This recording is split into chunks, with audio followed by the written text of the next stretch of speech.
So starting here in Psalms 22 today, verse 16, "For dogs have compassed me, the assembly of the wicked have enclosed me. They pierced my hands and my feet." Verse 20, "Deliver my soul from the sword, my darling, from the power of the dog." Now, if you're seeing this message for the first time, I challenge you first and foremost to stop this video right now, do a lot of praying, and go back to the previous video. You'll see the folder down below. Click on it and go to the first video. Watch it to its entirety. Do your own research, because we are to search out our own salvation with fear and trembling.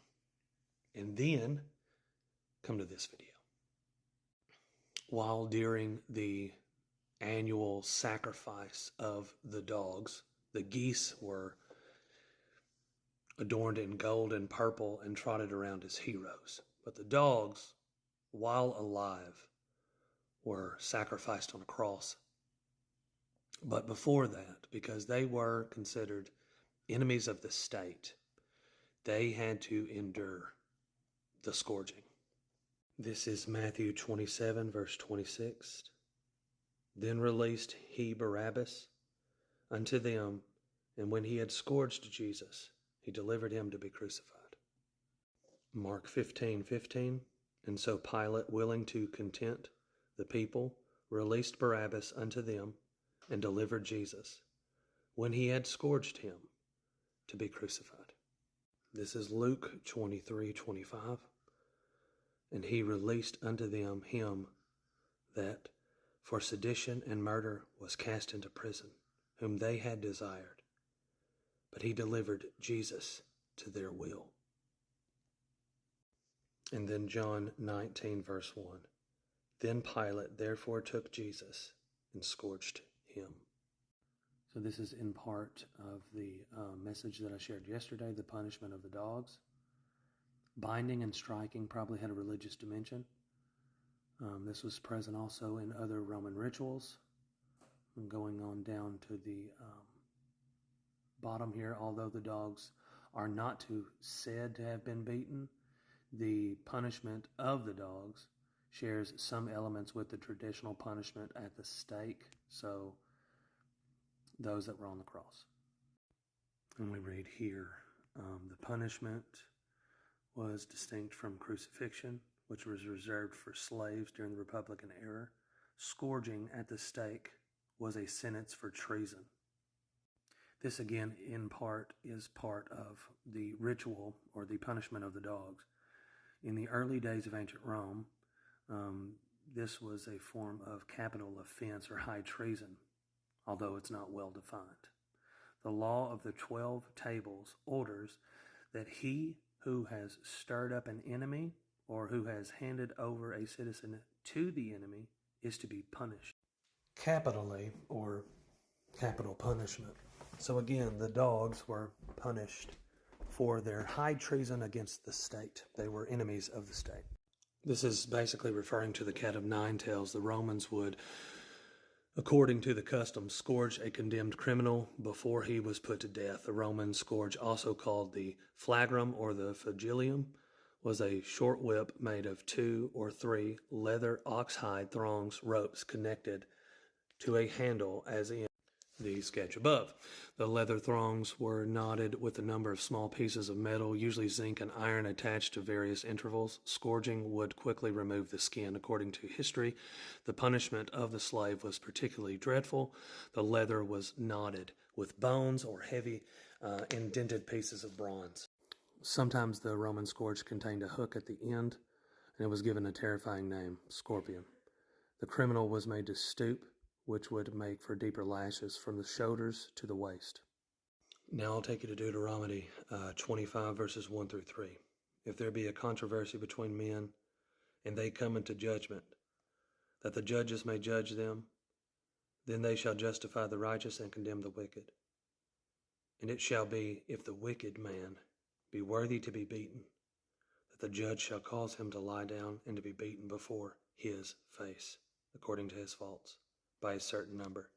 40 stripes he may be given him, and not exceed, lest if he should exceed, and beat him above these with many stripes, then thy brother should seem vile unto thee. As part of the custom, the synagogue's sexton, or one of the rabbis of the community, gives the worshiper 39 lashes on their backs with a whip or a leather strap. The goal is to awaken the person to repentance and to atone for wrongdoing just before the holy day of Yom Kippur. And again, if you do a little bit of research, you find that it was Jewish custom for them to use a belt or a whip. And according to Old Testament, the person that was found wicked should have been beaten 40 stripes, or 40 minus 1, in case they mess up and overcount or undercount. John chapter 18, verses 38 through 40. Pilate said unto him, to Jesus, What is truth? And when he had said this, he went out again unto the Jews, and saith unto them, I find him in no fault at all. But you have a custom, that I should release unto you one at the Passover. Will you therefore then that I release unto you the King of the Jews? They cried they all again, saying, No, not that man, but Barabbas. Now Barabbas was a robber. Notice Pilate said, You have a custom. Luke 23 and 24. And they were instant with loud voices, requiring that he might be crucified. And the voices of them and the chief priests prevailed. And the Pilate gave sentence that it should be as they required. Matthew 27, starting in verse 23. And the governor said, Why, what evil hath he done? But they cried out the more, saying, Let him be crucified. When Pilate saw that he could not prevail, but that rather a tumult was made, he took water, washed his hands before the multitude, saying, I am innocent of the blood of this person, this just person. You see to it. Then answered all the people and said, His blood be on us and our children. According to Jewish law, the disciples of the synagogues, the number of their stripes was to be 40 less 1. That's Deuteronomy 25:3. And the rabbis reckoned 168 actions to be punished by scourging before the judges. Nevertheless, scourging among the Romans was a more severe form of punishment, and there was no legal limit to the number of blows. Deep lacerations, torn flesh, exposed muscle, excessive bleeding would leave the criminal half dead. Death was often a result of this cruel form of punishment.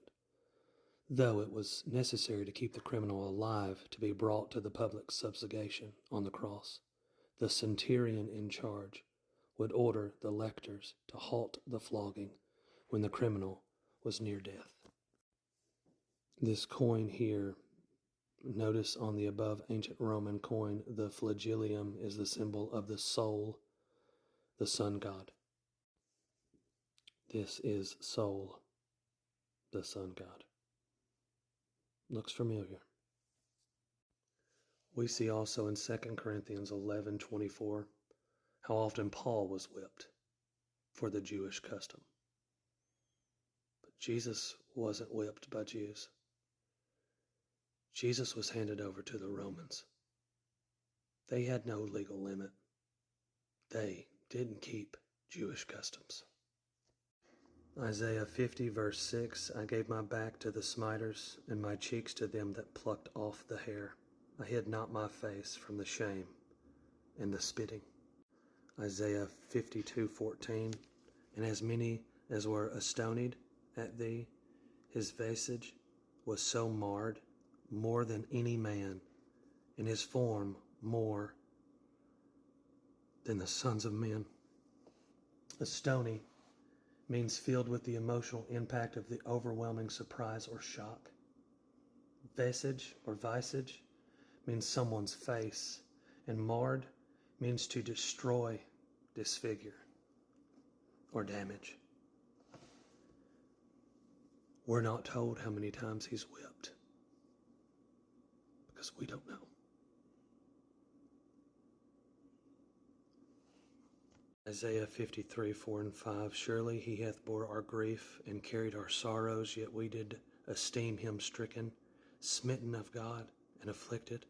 But he was wounded for our transgressions, he was bruised for our iniquity. The chastisement of our peace was upon him, and with his stripes we are healed.